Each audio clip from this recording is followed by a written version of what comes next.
Carlos Castaneda's Journey to Ixtlan. Part 2, Journey to Ixtlan. Chapter 18, The Sorcerer's Ring of Power. In May of 1971, I paid Don Juan the last visit of my apprenticeship. I went to see him on that occasion in the same spirit I had gone to see him during the 10 years of our association. That is to say, I was once again seeking the amenity of his company. His friend, Don Gennaro, a Maztec Indian sorcerer, was with him. I had seen both of them during my previous visit 6 months earlier. I was considering whether or not to ask them if they had been together all that time, when Don Gennaro explained that he liked the northern desert so much that he had returned just in time to see me. Both of them laughed as if they knew a secret. "I came back just for you," Don Gennaro said. "That's true," Don Juan echoed. I reminded Don Gennaro that the last time I had been there, his attempts to help me to stop the world had been disastrous for me. That was my friendly way of letting him know that I was afraid of him. He laughed uncontrollably, shaking his body and kicking his legs like a child. Don Juan avoided looking at me and also laughed. "You're not going to try to help me anymore, are you, Don Gennaro?" I asked. My question threw both of them into spasms of laughter.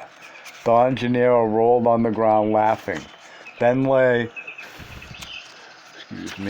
on his stomach and began to swim on the floor. When I saw him doing that, I knew I was lost. At that moment, my body somehow became aware that I had arrived at the end. I did not know what that end was. My personal tendency to dramatization and my previous experience with Don Gennaro made me believe that it might be the end of my life. During my last visit to them, Don Gennaro had attempted to push me to the brink of stopping the world. His efforts had been so bizarre and direct that Don Juan himself had had to tell me to leave. Don Gennaro's demonstrations of power were so extraordinary and so baffling that they forced me to a total reevaluation of myself. I went home, reviewed the notes that I had taken in the very beginning of my apprenticeship, and a whole new feeling mysteriously set in on me, although I had not been fully aware of it until I saw Don Gennaro swimming on the floor. The act of swimming on the floor, which was congruous with other strange and bewildering acts he had performed in front of my very eyes, started as he was lying face down. He was first laughing so hard that his body shook as if in convulsions. Then he began kicking, and finally the movement of his legs became coordinated with the paddling movement of his arms, and Don Gennaro started to glide on the ground as if he were lying on a board filled with ball bearings. He changed directions various times and covered the entire area of the front of Don Juan's house, maneuvering around me and Don Juan. Don Gennaro had clowned in front of me before, and every time he had done it, Don Juan had asserted that I had been on the brink of seeing. My failure to see was a result of my insistence on trying to explain every one of Don Gennaro's actions by a rational point of view. This time I was on guard, and when he began to swim, I did not attempt to explain or understand the event. I simply watched him. Yet I could not avoid the sensation of being dumbfounded. He was actually sliding on his stomach and chest. My eyes began to cross as I watched him. I felt a surge of apprehension. I was convinced that if I did not explain what was happening, I would see. And that thought filled me with an extraordinary anxiety.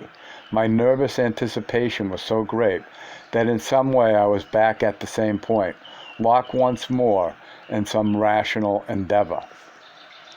Don Juan must have been watching me. He suddenly tapped me.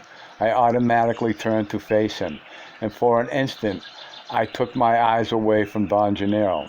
When I looked at him again, he was standing by me with his head slightly tilted and his chin almost resting on my right shoulder.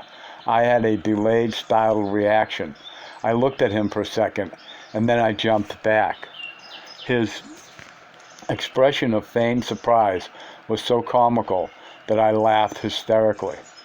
I could not help being aware, however, that my laughter was unusual. My body shook with nervous spasms originating from the middle part of my stomach. Don Gennaro put his hand on my stomach, and the convulsion-like ripples ceased. "This little Carlos is always so exaggerated," he exclaimed, as if he were a fastidious man. Then he added, imitating Don Juan's voice and mannerisms, "Don't you know that a warrior never laughs that way?" His caricature of Don Juan was so perfect that I laughed even harder. Then both of them left together, and they were gone for over 2 hours, until about midday. When they returned, they sat in the area in front of Don Juan's house. They did not say a word. They seemed to be sleepy and tired, almost absent-minded. They stayed motionless for a long time, yet they seemed to be so comfortable and relaxed. Don Juan's mouth was slightly opened, as if he were really asleep, but his hands were clasped over his lap, and his thumbs moved rhythmically. I fretted and changed sitting positions for a while. Then I began to feel a soothing placidity. I must have fallen asleep. Don Juan's chuckle woke me up. I opened my eyes. Both of them were staring at me. "If you don't talk, you fall asleep," Don Juan said, laughing. "I'm afraid I do," I said. Don Gennaro lay on his back and began to kick his legs in the air. I thought for a moment he was going to start his disturbing clowning again, but he went back right away to his cross-legged sitting position. "There is something you ought to be aware of by now," Don Juan said. "I call it the cubic centimeter of chance. All of us, whether or not we are warriors, have a cubic centimeter of chance that pops out in front of our eyes from time to time. The difference between an average man and a warrior is that a warrior is aware of this, and one of his tasks is to be alert, deliberately waiting, so when his cubic centimeter pops out, he has the necessary speed and the prowess to pick it up. Chance, good luck, personal power, or whatever you may call it, is a peculiar state of affairs. It is like a very small stick that comes out in front of us and invites us to pluck it. Usually we are too busy or too preoccupied or just too stupid and lazy to realize that that is our cubic centimeter of luck. A warrior, on the other hand, is always alert and tight and has the spring, the gumption necessary to grab it. "Is your life very tight?" Don Gennaro asked me abruptly. "I think it is," I said with conviction. "Do you think that you can pluck your cubic centimeter of luck?" Don Juan asked me in a tone of incredulity. I believe I do that all the time," I said. "I think you are only alert about things you know," Don Juan said. "Maybe I'm kidding myself, but I do believe that nowadays I am more aware than at any other time in my life," I said, and really meant it. Don Gennaro nodded his head in approval. "Yes," he said softly, as if talking to himself. "Little Carlos is really tight, absolutely alert." I felt that they were humoring me. I thought that perhaps my assertion about my alleged condition of tightness may have annoyed them. "I didn't mean to brag," I said. Don Gennaro arched his eyebrows and enlarged his nostrils.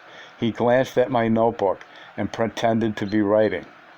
"I think Carlos is tighter than ever," Don Juan said to Don Gennaro. "Maybe he's too tight," Don Gennaro snapped.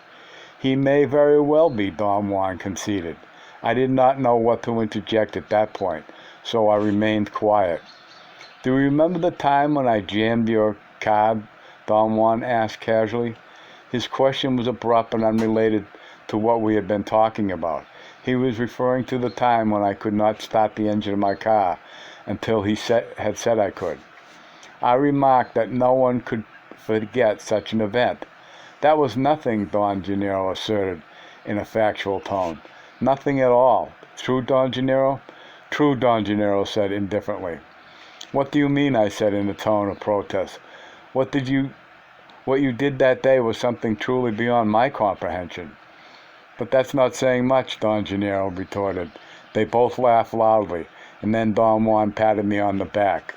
Gennaro can do something much better than jamming your car, he went on. True, Gennaro? True, Gennaro replied, puckering up his lips like a child. What can he do? I asked, trying to sound unruffled. Gennaro can take your whole car, Don Juan exclaimed in a booming voice, and then he added in the same tone, True, Gennaro? True, Don Gennaro retorted in the loudest human tone I had ever heard. I jumped involuntarily. My body was convulsed by 3 or 4 nervous spasms. What do you mean he can take my whole car away? I asked. What did I mean, Gennaro? Don Juan asked. You meant that I can get into his car, turn the motor on, and drive away, Don Gennaro replied with unconvincing seriousness. Take the car away, Don Gennaro, Don Juan urged him in a joking tone. It's done, Don Gennaro said, frowning and looking at me in askew. I noticed that as he frowned, his eyebrows rippled, making the look in his eyes mischievous and penetrating. All right, Don Juan said calmly. Let's go down there and examine the car. Yes, Don Gennaro echoed. Let's go down there and examine the car. They stood up and very slowly for an instant. I did not know what to do, and Don Juan signaled me to stand up. We began to walk up the small hill in front of Don Juan's house. Both of them flanked me, Don Juan to my right and Don Gennaro to my left. They were perhaps 6 or 7 feet ahead of me, always within my full field of vision.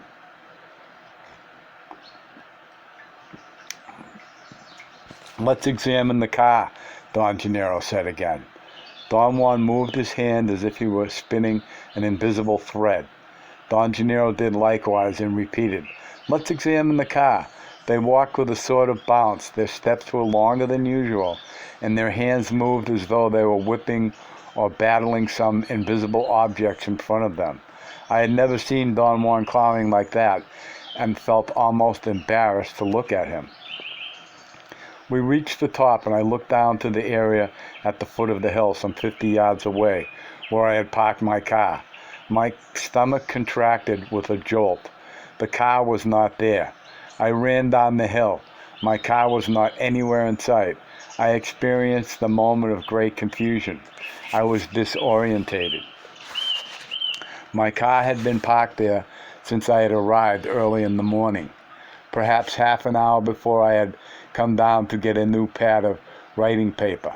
At that time, I had thought of leaving the windows open because of the excessive heat, but the number of mosquitoes and other flying insects that abounded in the area had made me change my mind, and I had left my car locked as usual. I looked all around again. I refused to believe that my car was gone. I walked to the edge of the cleared area. Don Juan and Don Gennaro joined me and stood by me, doing exactly what I was doing, peering into the distance to see if the car was somewhere in sight. I had a moment of euphoria that gave way to a disconcerting sense of annoyance. They seemed to have noticed it and began to walk around me, moving their hands if they were rolling dough in them. What do you think happened to the car, Don Gennaro? Don Juan asked in a meek tone. I drove it away, Don Gennaro said, and made the most astounding motion of shifting gears and steering. He bent his legs as though he was sitting and remained in that position for a few minutes, obviously sustained only by the muscles of his legs. Then he shifted his weight to his right leg and stretched his left leg to mimic the action of the clutch. He made the sound of a motor with his lips, and finally, to top everything, He pretended to have hit a bump in the road and bobbed up and down, giving me the complete sensation of an inept driver that bounces without letting go of the steering wheel. Don Janero's pantomime was stupendous. Don Juan laughed until he was out of breath. I wanted to join them in their mirth, but I was unable to relax. I felt threatened and ill at ease. An anxiety that I had no precedent in my life possessed me.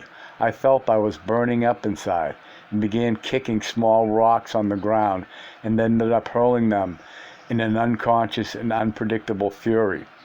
It was as if the wrath was actually outside of myself and had suddenly enveloped me. Then the feeling of annoyance left me as mysteriously as it had hit me. I took a deep breath and felt better. I did not dare look at Don Juan. My display of anger embarrassed me, but at the same time I wanted to laugh. Don Juan came to my side, patted me on the back. Don Janero put his arm on my shoulder. "It's all right," Don Janero said. "Indulge yourself. Punch yourself in the nose and bleed. Then you can get a rock and knock your teeth out. It'll feel good. If that doesn't help, you can mash your balls with the same rock."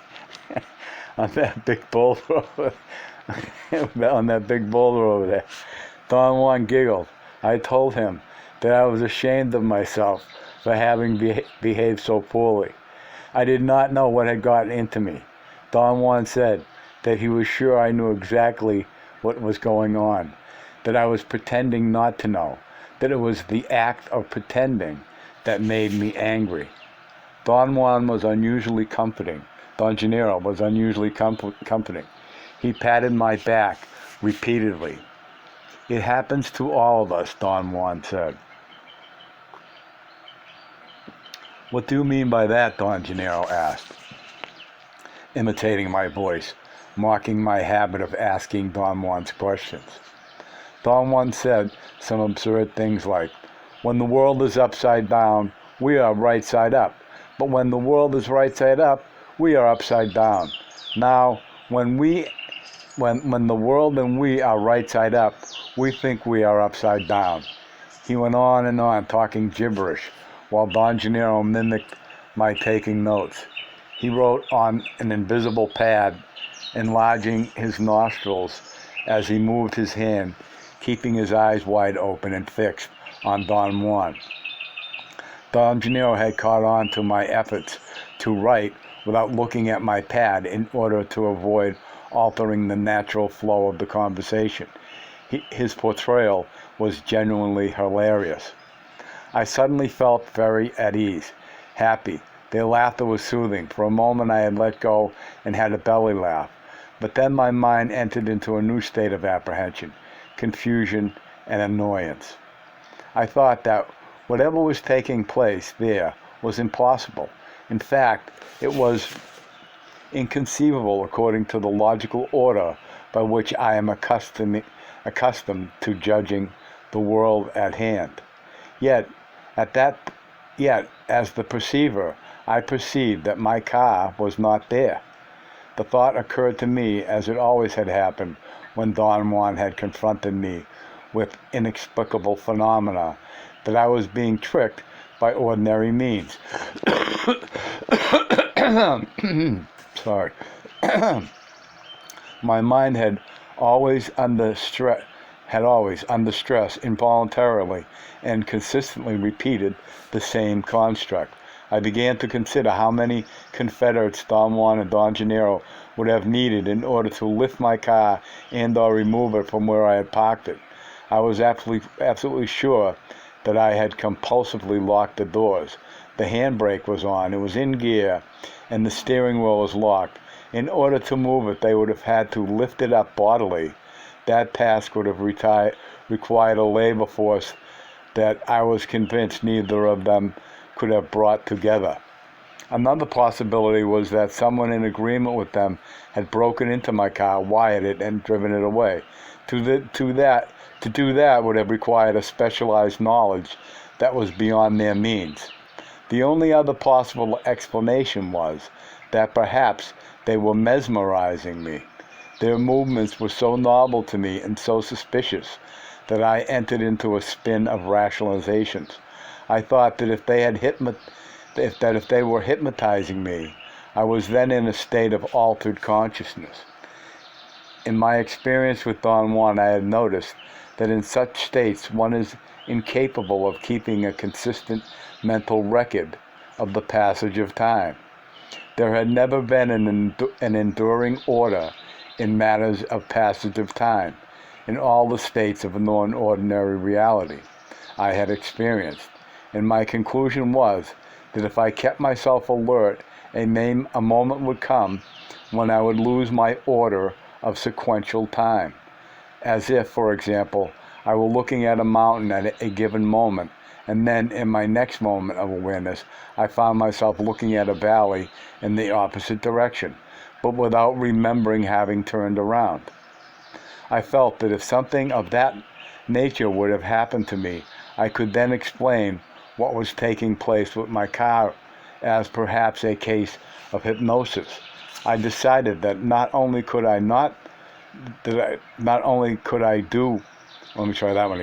decided that the only thing I could do was to watch every detail with excruciating thoroughness.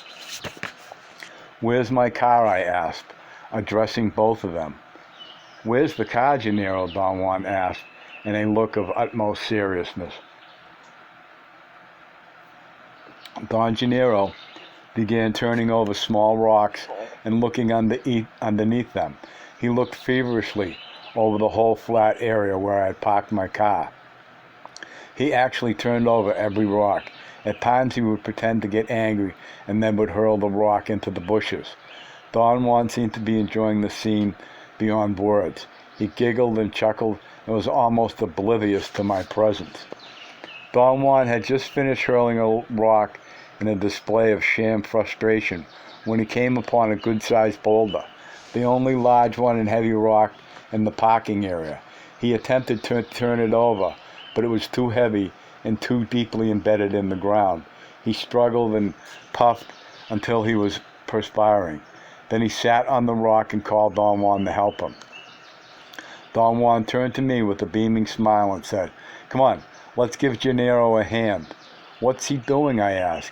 "He's looking for your car," Don Juan said in a casual and factual tone. "For heaven's sake, how can he find it on the rocks?" I protested. "For heaven's sakes, why not?" Don Gennaro retorted, and both of them roared with laughter. We could not budge the rock. Don Juan suggested that we go to the house and look for a thick piece of wood to use as a lever. On our way to the house, I told them that their acts were absurd and whatever they were doing to me was unnecessary. Don Gennaro peered at me. "Gennaro is a very thorough man," Don Juan said with a serious expression. "He is as thorough and meticulous as you are. You yourself said that you never leave a stone unturned. He's doing the same." Don Gennaro patted me on the shoulder and said that Don Juan was absolutely right, that in fact he wanted to be like me. He looked at me with an insane glint and opened his nostrils. Don Juan clapped his hands and threw his hat to the ground. After a long search around the house for a thick piece of wood, Gennaro found a long, fairly thick tree trunk, a part of a house beam. He put it across his shoulder and we started back to the place where my car had been. As we were going up the small hill, we were about to reach a bend in the trail where I would see the flat parking area. I had a sudden insight. It occurred to me that I was going to find my car before they did. But when I looked down there was no car at the foot of the hill. Don Juan and Don Gennaro must have understood what I had in mind and ran after me, laughing uproariously. Once we got to the bottom of the hill, they immediately went to work.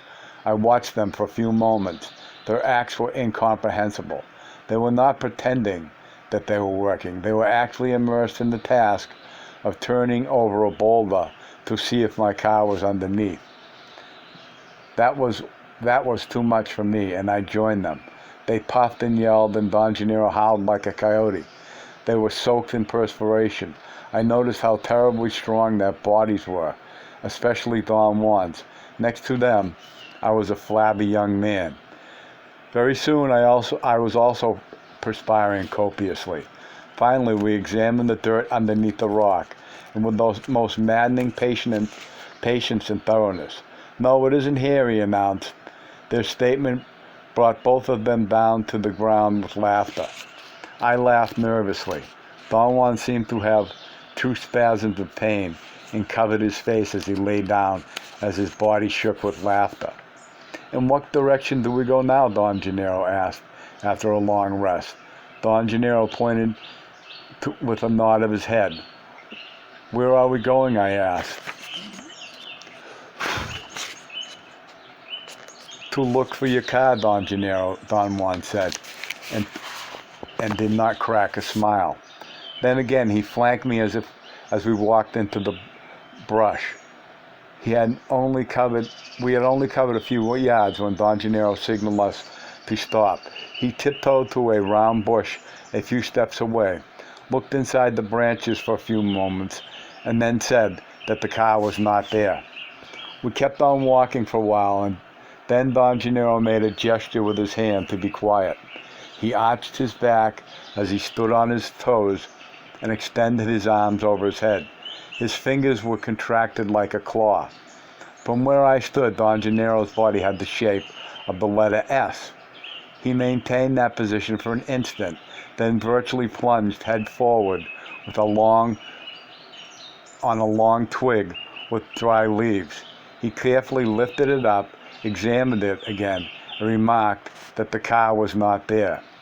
As we walked into the deep chaparral, he looked behind bushes and climbed small pulverati trees to look into the foliage, only to conclude that the car was not there either. Meanwhile, I kept a most meticulous mental record of everything I had touched or saw. My sequential and orderly view of the world around me was as continuous as it had always been. I touched rock, bushes, trees. I shifted my view from the foreground to the background by looking out of one eye and then out of the other. By all calculations, I was walking in the chaparral as I had done scores of times during my ordinary life. Next, Don Gennaro lay on his stomach and asked us to do likewise. He rested his chin on his clasped hands. Don Juan did the same. Both of them stared at a series of small protuberances on the ground that looked like miniature hills. Suddenly, Don Gennaro made a sweeping movement of his right hand and clasped something. He hurriedly stood up, and so did Don Juan. Don Gennaro held his clasped hand in front of us and signaled us to come closer and look. Then he slowly began to open his hand. When it was half open, a big black object flew away. The motion was so sudden and the flying object was so big that I jumped back and nearly lost my balance. Don Juan propped me up. "That wasn't the car," Don Gennaro complained. "It was a goddamn fly." "Sorry." Both of them scrutinized me. They were standing in front of me, and they were not looking directly at me, but out of the corner of their eyes. It was a prolonged look. "It was a fly, wasn't it?" Don Gennaro asked me. "I think so," I said. "Don't think," Don Juan ordered me imperiously. "What did you see?" "I saw something as big as a crow fly out of his hand," I said. My statement was so congruous with what I had perceived, but was not intended as a joke. They took it as perhaps the most hilarious statement that anyone had made that day. Both of them jumped up and down and laughed until they choked. "I think Carlos has had enough," Don Juan said.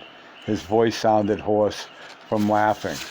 Don Gennaro said he was about to find my car, that the feeling was getting hotter and hotter. Don Gennaro said we were in a rugged area, and that to find the car there was not a desirable thing. Don Gennaro took off his hat and rearranged the strap with the piece of string from his pouch. Then he attached his wooden belt to a yellow tassel and affixed it to the brim of his hat. "I'm making a kite out of my hat," he said to me. I watched him, and I knew that he was joking. I had always considered myself to be an expert on kites. When I was a child, I used to make the most complex kites, and I knew that the brim of the straw hat was too brittle to resist the wind. The hat's crown, on the other hand, was too deep, and the wind would circulate inside it, making it impossible to lift the hat off the ground. "You don't think it will fly, do you?" Don Juan asked. "I know it won't," I said. Don Gennaro was unconcerned and finished attaching a long string to the kite hat.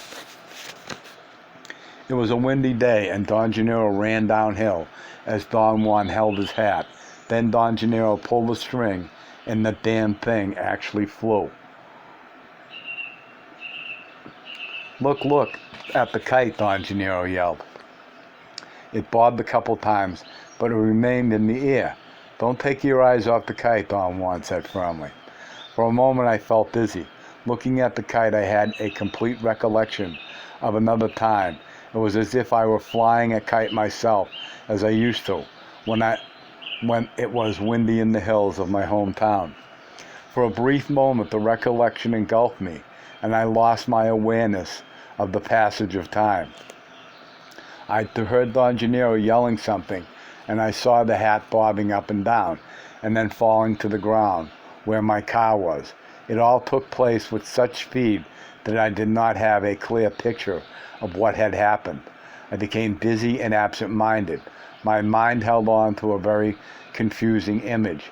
I either saw Don Gennaro's hat turning into my car, or I saw the hat falling over on top of the car. I wanted to believe the latter, that Don Gennaro had used his hat to point at my car. Not that it really mattered. One thing was as awesome as the other. But just the same, my mind hooked on that arbitrary detail in order to keep my original mental balance. "Don't fight it," I heard Don Juan saying. I felt that something inside me was about to surface. Thoughts and images came in uncontrollable ways, as if I were falling asleep. I stared at the car, dumbfounded. It was sitting on a rocky, flat area about 100 feet away. It actually looked as if someone had just placed it there. I ran towards it and began to examine it. "God damn it," Don Juan explained. "Don't stare at the car. Stop the world." Then, as in a dream, I heard him yelling, "Gennaro's hat! Gennaro's hat!" I looked at them. They were staring at me directly. Their eyes were piercing. I felt the pain in my stomach. I had an instantaneous headache and got ill. Don Juan and Don Gennaro looked at me curiously. I sat by the car for a while, and then quite automatically I unlocked the door and let Don Gennaro get in the back seat, and Don Juan followed him and sat next to me. I thought that was strange because he usually sat in the front seat. I drove my car to Don Juan's house in a sort of haze. I was not myself at all. My stomach was very upset, and the feeling of nausea demolished all my sobriety. I drove mechanically. I heard Don Juan and Don Gennaro in the back seat laughing and giggling like children. I heard Don Juan asking me, "Are we getting closer?" It was at that point that I took deliberate notice of the road. We were actually very close to his house. We're about to be there. We're about to get there," I muttered. They howled with laughter. They clapped their hands and slapped their thighs. When we arrived at the house, I automatically jumped out of the car and opened the door for them. Don Gennaro stepped out first and congratulated me for what he said was the nicest and smoothest ride he had ever taken in his life. Don Juan did the same. I did not pay much attention to them. I locked my car and barely made it to the house. I heard Don Juan and Don Gennaro roaring with laughter before I fell asleep. End of chapter.